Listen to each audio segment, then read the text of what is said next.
Import scanned KA to Clip Studio. So, turo natin dito kung paano mag-import ng scan KA. No? Pag yung animator ginawa niyang manual yung KA. So, eto. May mga sample KA na tayo dito naka-ready. Eto. Pero tatlo lang yung papakita ko, iba-iba yung size. So, dun muna tayo sa basic import.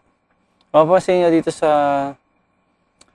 templates na to, may papel na siya. Tapos yung papel niya ay 2340 by 1654, 200 ang standard resolution. So, ito yung scan kasi nila na standard.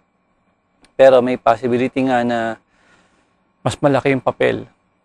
So, dito mo tayo sa standard. So, mapapansin nyo dito sa ating layer ay meron siyang peg. Ayan, yung peg hole. Na guide yan para hindi umuuga yung drawings, no? Tapos, meron tayong A-cell pa lang. Madadagdagan na lang yan, depende sa import or depende sa number of drawings. Tapos, dito natin ilalagay yung import KA o yung key animation. So, start tayo. So, ready lang natin yan. Tapos, blanco ang ating timesheet. Blankong-blanco. Wala pang X-sheet, no? Import muna natin.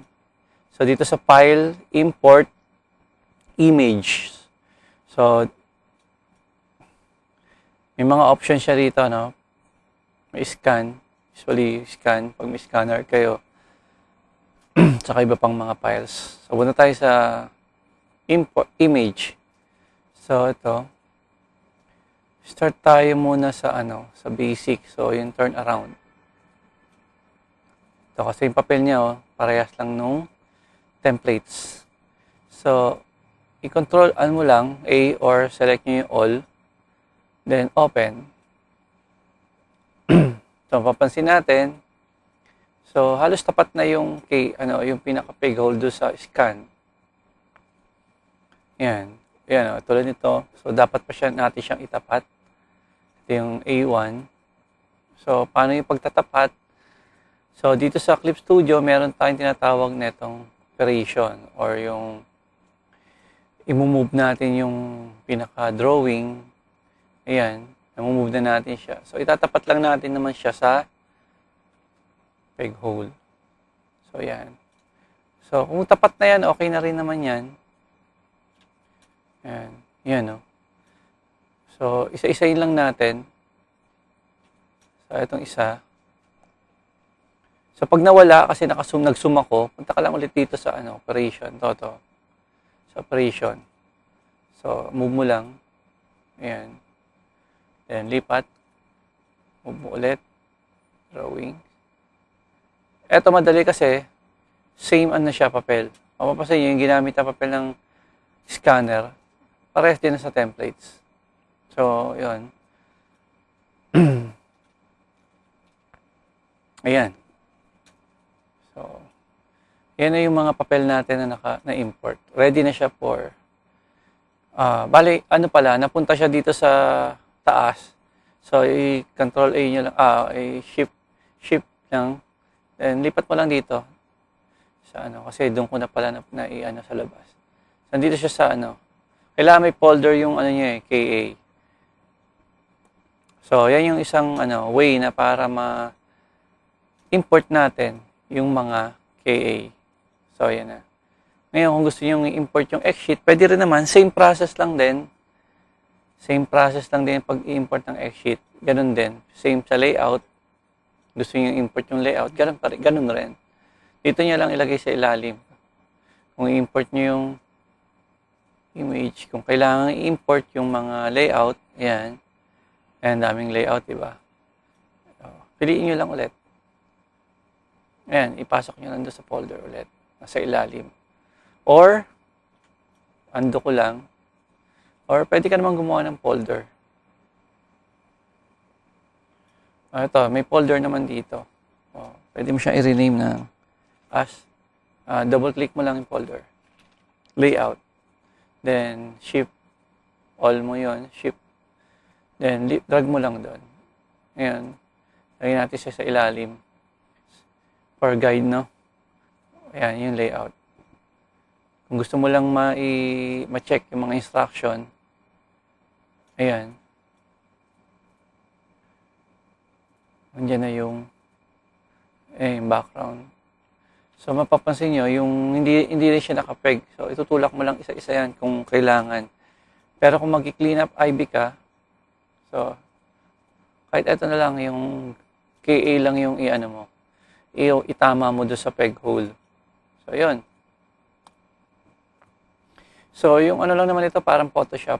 Yung nagpo-Photoshop kayo, meron siyang mga multiply, may opacity. So, madali na siyang intindihin dyan sa part na yan. Then, naka-ready na rin yung cell. So, yan yung isang way para mag-import ng scan na same sa templates. So, next natin, sa template 2 tayo. Ito, same pa rin naman ito ng templates, pero ang i-import natin, mas malaking papel. So, try natin mag-import ulit ng image. Okay. So, ang import ulit naman natin ay ibang papel naman. Kaya nito, example, itong running. Ito, ibang papel nito eh. So, kung titingnan natin, ayan, kita na agad na iba yung papel. Ngayon, kung gusto mo susundin natin yung papel na binigay niya,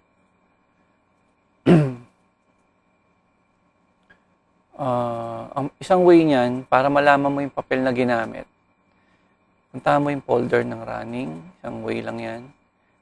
Then, drag lang natin dito sa Clip Studio, then, punta ka dito sa change page settings, lalabas na yung papel na ginamit. Neto. Ito to. Oops.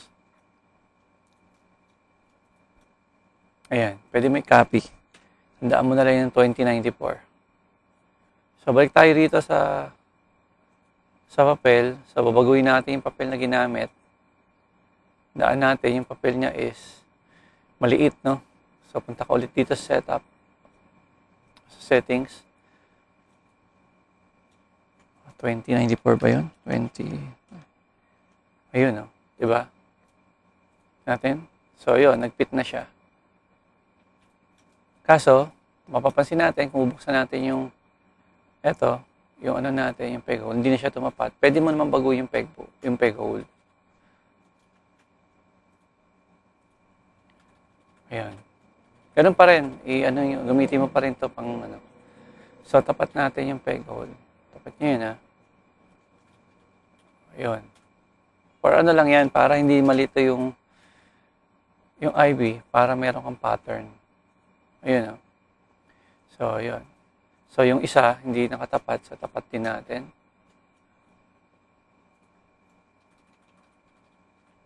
So, yan. So, pwede na yan. Yan na yung running. So, yan yung isang way ng pag-import, no? Pag iba yung papel na ginamit. So, yan. May dalawa na tayong napakita, no? So, madali lang mag-import, no? Para lang siyang,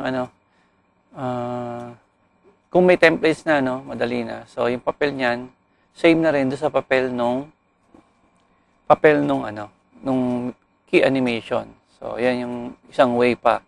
So, last na papakita ko naman, yung papel niya is sobrang laki naman ng papel. So, ito, same templates, no? Kasi nandito na yung natin yung papel na natin, saka yung peg bar. So, same templates ang gagamitin natin.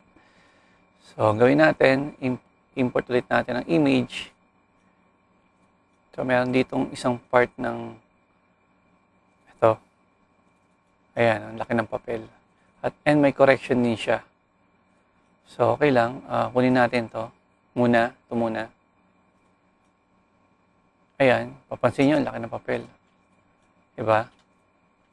Pero yung width niya is same lang. Same lang naman. Yung height lang talaga ng papel. So, ang gagawin natin muna siguro, kasi kung titignan natin yung layout nito, so, kailangan pag-aralan nyo rin yung Yung nangyayari. Ayan, ito yun eh. Kung titingnan nyo yung layout is may panning siya. So, no need yung buong papel naman. Kahit putulin lang natin dito sa banda rito. So, panning ng A to B, no? Tapos, ito may mga guidelines siya. So, ayan, no? Ayun, nakita nyo yung pinaka parang imaginary na may papel doon. So, putulin lang natin doon. Tapos, sundin na rin natin yung peg bar ng mapuputol natin. So, gawin ko lang muna. Ito magiging guide ko. So, sug ko lang muna siya dyan. Gawa lang muna ako ng isang ayan. So, putol na putol, So, ang gagawin ko lang dyan, punta ka dito sa, sa story, tapos change page settings.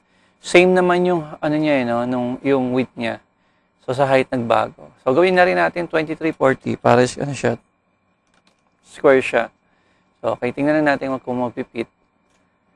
Okay,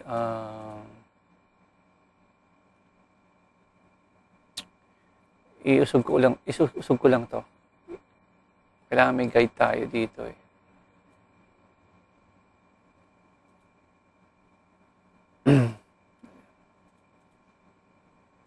Usog natin itong peg hole sa taas. Huwag masyadong dikit, yung sakto lang. Tapos, ayan. Natin dito.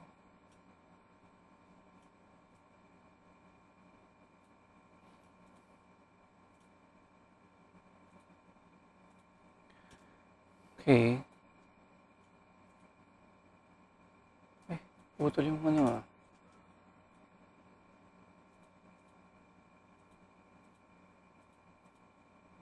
naputol yung drawing, So, isa sa yun, isa sa napapansin natin, naputol yung drawing. So, try natin ulit.